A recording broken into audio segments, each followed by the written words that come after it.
Good morning and welcome to Dr. Lamba's Awakening Calls, new edition. I've seen Indian politicians, especially uneducated as they are, that they start crowing about India's huge current account surplus. They feel happy and they take pride that India has such an account surplus. Little do they recognize or know that the current account surplus is not a boon, it's not an achievement, it's a bane to the country. It is something to be avoided. Most of the countries in the world and all the economies are aware that a huge current account surplus is not required. And they worry about it.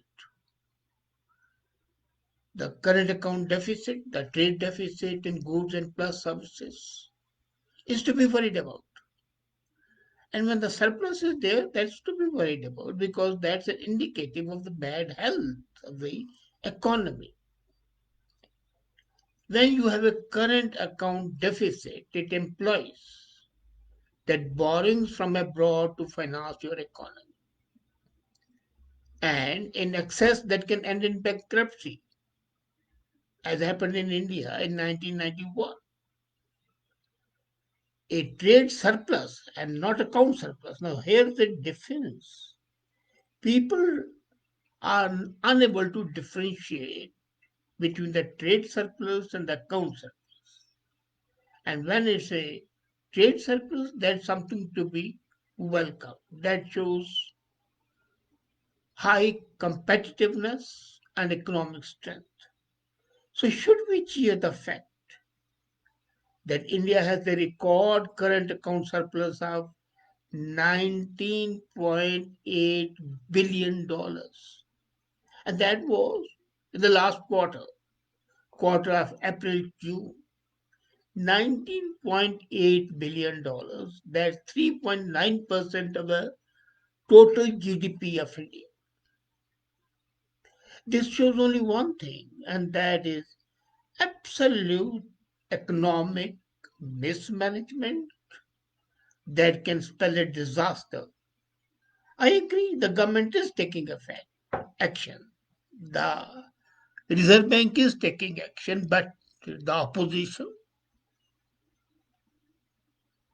glosses over it, thinking it's a boon, which it's not. If I was a politician, I would flay the government of India for this. But Indian opposition leaders are as idiotic as some of the followers of or the lovers of Modi regime. And the apologists for the Modi regime crow about it. Look, never had we this much of surplus, $19.8 billion, and is the current account surplus. Now, when you have your checking account and you have surplus in that, that means you're not invested money properly. It's lying junk. Well, of course, in the times of emergency, it's required, but then not that surplus, sort of surplus. It only shows economic mismanagement. And in this quarter of April to June, India has, at the same time, now look at the figures and you'll be astonished. We have an account surplus of $19.8 billion and we have a trade deficit of $10 billion. But then, one thing good which I should mention that last year in this quarter, our trade deficit was $40 billion. So we have reduced the trade deficit, and that's an excellent sign and shows an upward trend. But still, to crow about that we have an account surplus is not something to dance about, to sing about. Now, another thing, We have reduced our trade deficit from 40 billion to 10 billion. But this reflects a surge in exports. That would be great, but it does not. Now, here's the paradox. You see, then how did we reduce the trade deficit? I'll come to that. If we had reduced our trade deficit by promoting exports, it would have implied economic strength. In fact, the exports also fell down by 33%. Unfortunately, imports contracted even more, 50%. So this reflects not economic strength, but an economy which is imploding, and it's imploding within itself so much faster than others that India's import demand fell faster than the foreign demand for the Indian exports. So both signs show that our export import policy or the activity of the exporters needs to be improved. In this quarter, we have seen, and people have been cribbing about that the GP contracted by whooping 24%. And you remember I wrote an article and talked about it. In one of my comments, I talked that falling of GDP is not something to worry about. That can be of diverse factors. But then, when we compare it to the other countries, we fell much more. That is something to worry about. But this fall in GDP was because of the economic implosion imposed by the strictest lockdown on the movement and economic activity in the world. Nowhere else was the lockdown of the whole country for such a long time with such seriousness. So naturally, the economic activity came to a halt. And most recessions are caused by a sudden fall in demand. And that can happen despite government's effort to boost it. But this time, the recession was not caused with the government effort, it was caused by the government itself. They forced a lockdown of the economy to control COVID.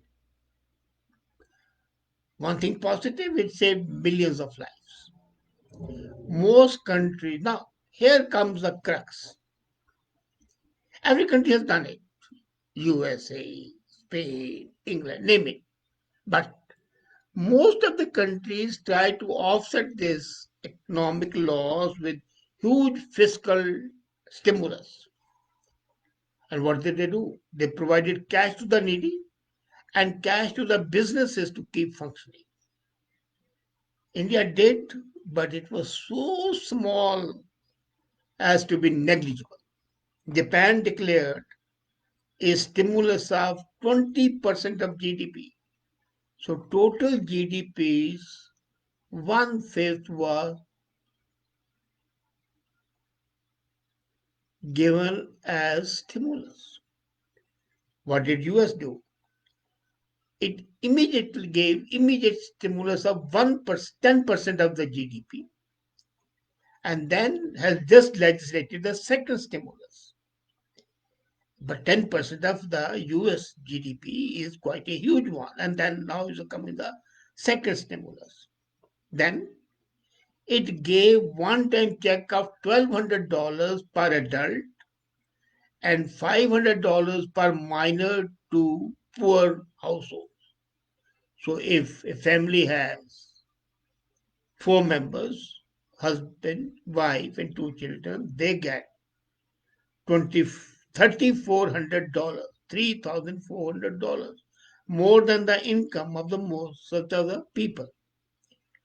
And it gave additional, apart from this money of $1,200 per adult and $300, $500 per child, they gave additional benefit, unemployment benefit of $600 per week. And all this was done so that the people could have purchasing power. Again, remember, when I refer usually to the New Deal of President Roosevelt. when the people were hired to collect leaves in the daytime and scatter them in the night so that they get money. And when they have money, they go and buy things. And when they buy things, the manufacturing goes on. And when the manufacturing goes on, the employment is generated. So this circle of progress, of regeneration, of economic activity starts. India could not do it. The total stimulus given in India was less than 2% of the GDP. Now imagine 20% by Japan and less than 2% by India. Of course, additional sums were given under Jan Dhan Yojana and MNRGA, but these were peanuts. All this stimulus was peanut as compared to what other countries did. Then the collapse of the domestic demand led to India's record current account surplus. So since there was no demand, the money was lying and it increased. So does it reflect India's competitiveness? No, it does not. It is not a happy state of affairs. But there is a saving grace.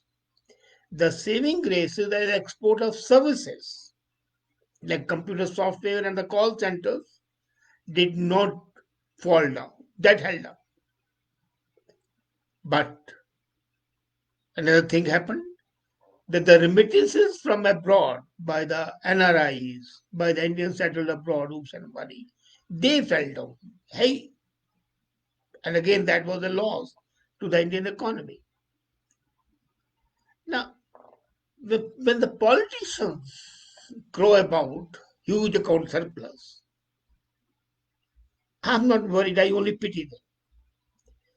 But if you are a student of the economics and economy is your interest, then you should know that the current account surplus is exactly equal to the surplus of national saving over investment. So whatever you see over investment, apart from the investment, is your account surplus.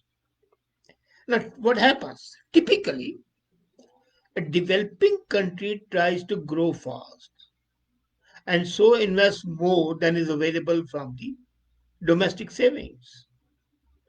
What they do is usually borrow the sums from abroad. And the purpose is to fuel fast growth and entirely sustainable.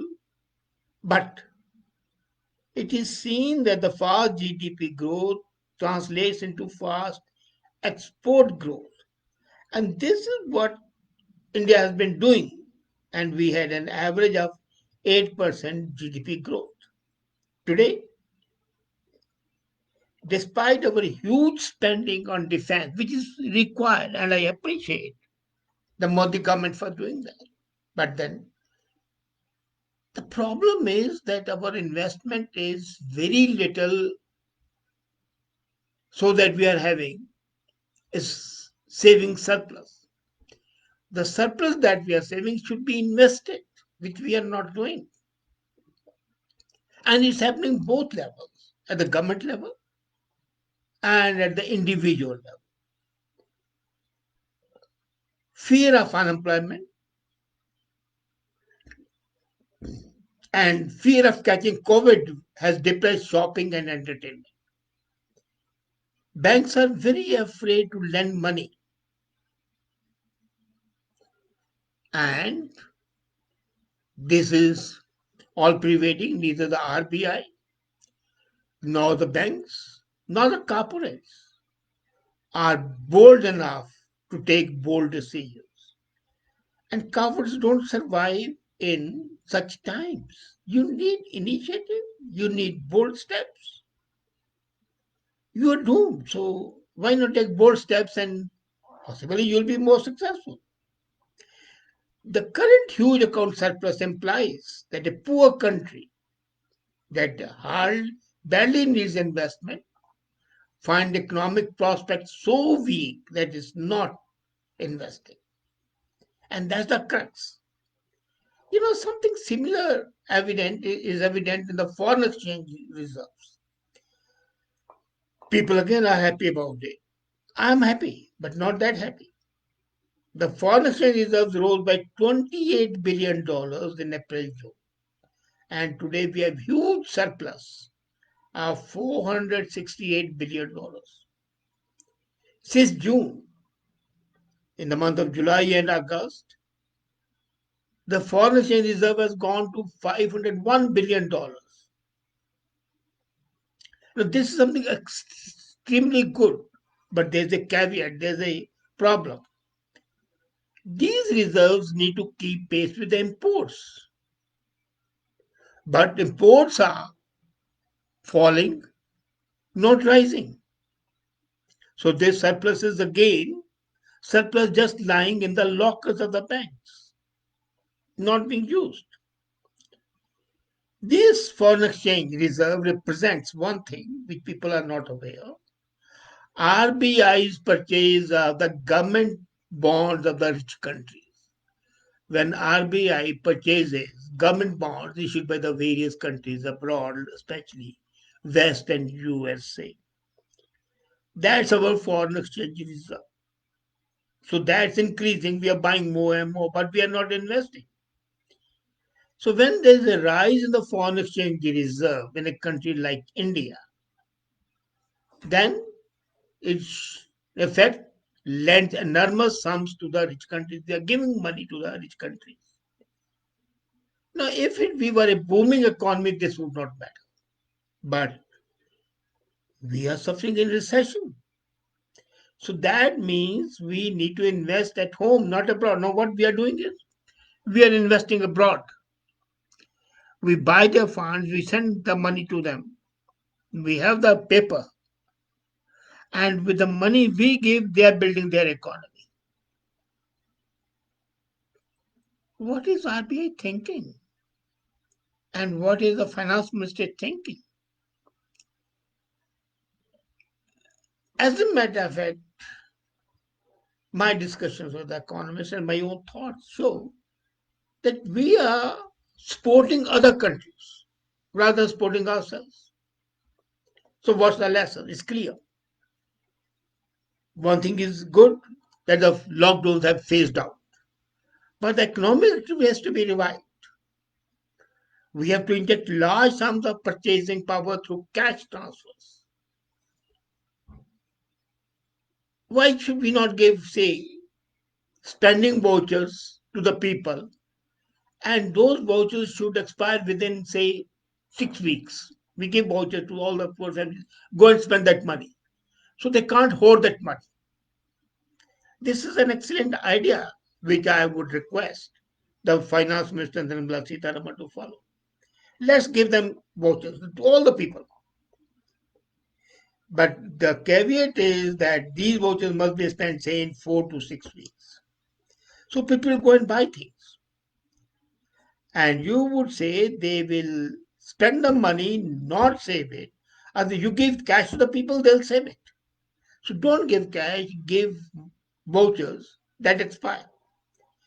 Now, rising demand will spur private investment. And at the same time, government would accelerate all planned investment. That is happening. The government level is happening. Let's be very clear. What they are doing in infrastructure build up is something commendable. So, what will be the result? This will result in large fiscal deficit. So what? Let it be. But increase the purchasing power of the people. Thereby, you will be spurring the economic activity and saving the country from the disaster which it would face otherwise. I hope the finance ministry and the RBI wake up and start innovative measures the way I have suggested. Give people vouchers which expire. They can expire in, say, 3 weeks, 6 weeks, 8 weeks, but not more than that. That would be immediately effective in increasing investment. And then the cycle would stop.